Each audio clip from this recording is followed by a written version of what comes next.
Our colleague here in the firehouse at DCTV, Jon Alpert, spent time interviewing Reverend Sharpton and James Brown 25 years ago for a documentary about the music industry that he was working on at the time. Jon Alpert is a documentary filmmaker and the founder of Downtown Community Television. Welcome to Democracy Now! Before we play this excerpt, Jon, of this interview that you did, can you give us some context for how you started to follow James Brown? Well, I had never seen James Brown perform before, and my friend said, John, before you die, there's one thing you have to do, is you have to go see James Brown. So I went up to the Beacon Theater, and there were only 10 people in the audience. The theater was absolutely empty. James Brown started to sing, and he was fantastic, but in the middle of his concert, he got down on his knees like he does, and he began to say, folks, look around. The theater's empty. Why? Am I bad? No, I'm the greatest man in show business. The mafia is freezing me out. They won't let anybody come to my concerts. I can't get on the radio. I can't get into concert halls. I can't be in the movies. I'm not on television. But I'm the great James Brown, bump, bump, bump. And he finished his song. So afterwards, I went backstage. I mean, I was so intrigued by this. And there he was sitting under one of those beehive hair dryers next to Al Sharpton, under another beehive hair dryer. I'd never seen Al Sharpton before. And he told me the story, that he wanted to manage himself, he wanted to be independent, and because he was independent, he was getting frozen out by the people and the corporations that controlled the music industry. And I was in the process of being blacklisted myself at that time by public television. I was really angry about this, and I thought, this is one of the greatest performers in the history of America, and he's being frozen out too, so we started to make a documentary. And you then ended up filming some more of his concerts, interviewing other people in the industry, and what happened to the documentary? Well, he said, you know, let's fight this. Let's fight it together. And so we began following him around as he tried to get himself on radio. Al Sharpton basically was the general in this war to get James Brown back in front of the public. He was a performer at the height of his powers who was at the bottom of his career because he was being frozen out. And we traced what he was doing for about 3 weeks. And everywhere he went, when he went to eat, when he went to sleep, we followed him around. Well, we're going to play a clip of the interview you did with James Brown and Al Sharpton.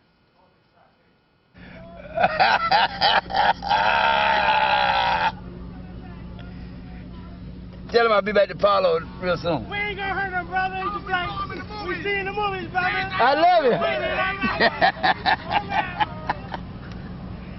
Oh, Lord. You're like a live folk hero. I mean, it's amazing. You walk one block in Harlem, it's a riot. And any DJ in New York, you got to almost build up an advanced team for a week for anybody to know who they are. That's right. And that's amazing. And the thing that you should see in the crowds is it's young and old. There's no age thing. Everybody from all generations know James Brown, know the music. People humming the tune. Well, how come we can't see him on TV or hear him on the radio? Well, you can be, there's a such thing as a man being too strong. And I think that's what has happened, because the system, they can't dress me and undress me on what the people want. I'll never sound like nobody else. I ain't gonna do that to myself. I'll sound like myself. Even if you don't like me, it'll be my fault. It won't be because somebody else sound bad and I sound like them. It's hard for me to understand, right? You come up there, people go crazy, obviously very popular guy. Radio stations could make money if they played.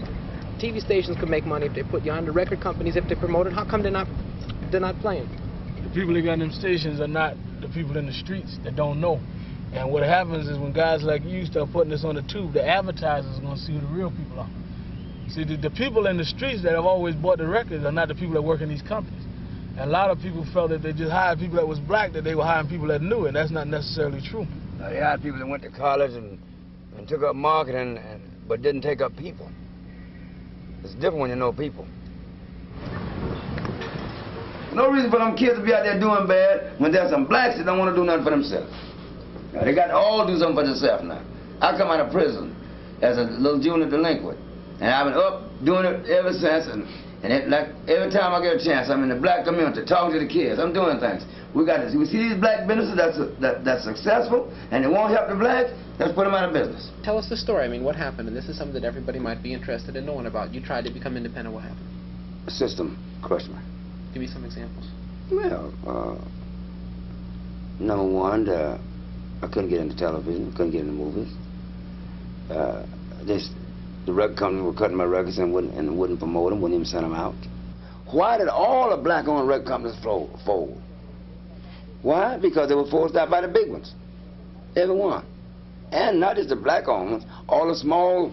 I think you got 2 independents right now. A good friend of mine, Henry Stone in Miami, Tone Records. He's being forced out. He's a good friend of mine. You know, forced him out. And he's not black, he's Jewish, but he's being forced out. Name an independent record company. You name one. Is there one? That's what you're saying, is there one? But when you were a little kid running behind James Brown, there were 300,000. There's not any now. So if you're independent, you can't get records out? Not a one. And how about if you're independent, can you get on the radio? Independent how now? Let's say you walked in with the tape. No, never get it on. And they're supposed to play so much local stuff. That's another thing. They probably don't play no local records. And how about TV? Could you get on TV? Totally out of the question. I tried to record Try Me. Nobody would accept it. I cut it on a Coca-Cola crate. On a Coca-Cola crate. And come here, in a radio station I recorded it. So I come to New York, and NOLA Studios was on 49th and Broadway at that time. I recorded 9 acetates that you play outside in. They played backwards then. You ever seen that before? Well, those records were there. Outside in. Did you know that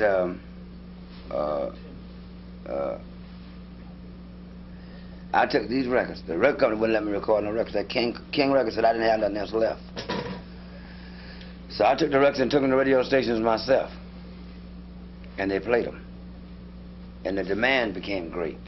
Never been a leading black figure in no walk of life in this country that knew the business that they was doing except him.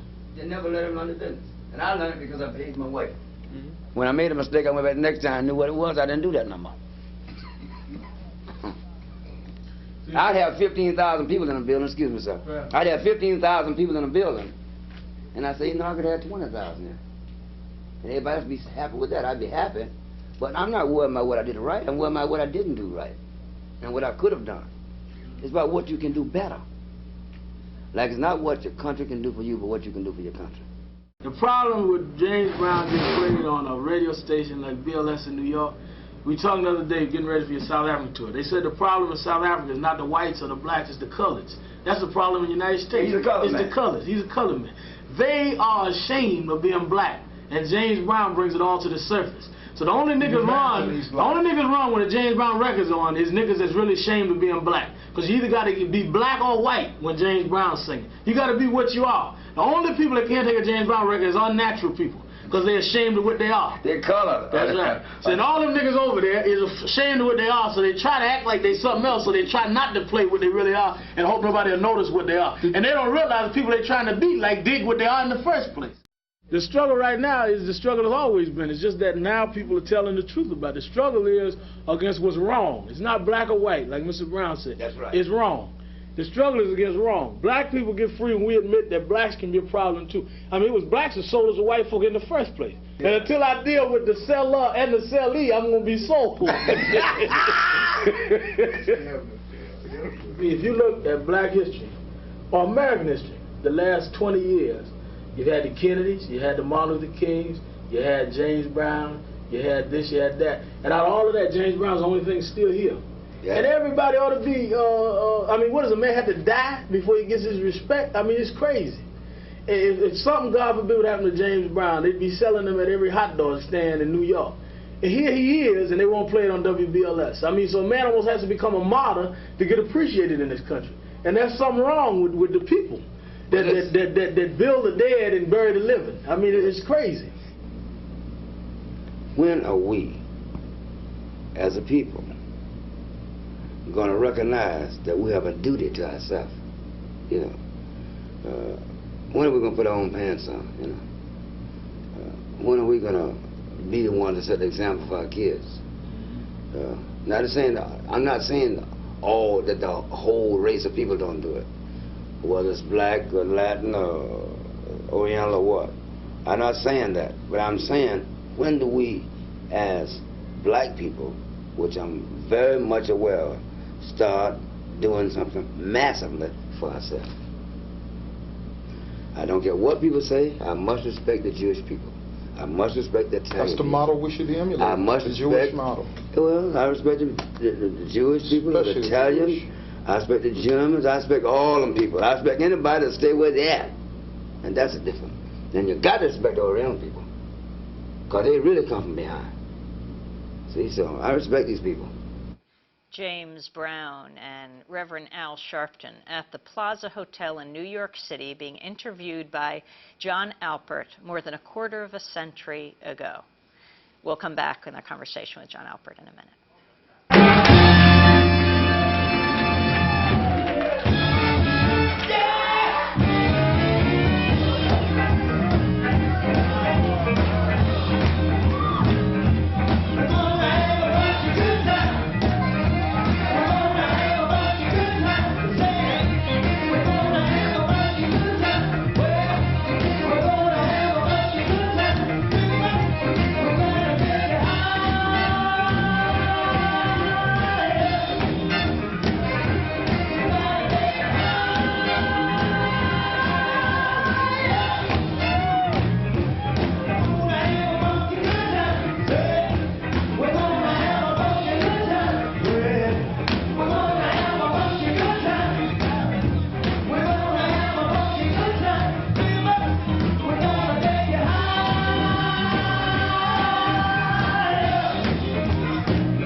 A funky good time. That's James Brown, filmed by Jon Alpert and Karen Ranucci, our general manager, as they were working together more than 25 years ago. This is Democracy Now!, democracynow.org, The War and Peace Report. I'm Amy Goodman with Juan Gonzalez. Jon Alpert, the filmmaker who was doing this documentary on race and the music industry and the mob. John, why did it never get done? It didn't get done because about 3 weeks into the filming, James signed a very lucrative contract. And he decided that maybe he'd rather play along with the folks and put some money in his pocket than fight them, because he was really getting frozen out. I mean, you just never heard him on the radio during those days. It was astonishing, because when I grew up, I was a little bit before your time, he just electrified our high school. And he was the guy that set the cultural tone. Everything's the Beatles. It wasn't the Beatles, it was James Brown. And every single black kid in our high school was transformed by his music and by the message. And as I mentioned in my column in the Daily News today, telling the story of what happened with you, then I said, in the end, I guess James Brown chose, the Godfather of Soul, chose not to challenge the Godfathers of crime, and especially in the music industry. But who among us, 25 years later, can say he made the wrong decision? Because at least the music that so many of us have appreciated of his was able to get out, and who knows what might have happened if he had made that challenge at the time and made the great film that you were hoping to make, right? In terms of, you know, we might never have heard from him again, except probably when he died we would have venerated him like we're doing now.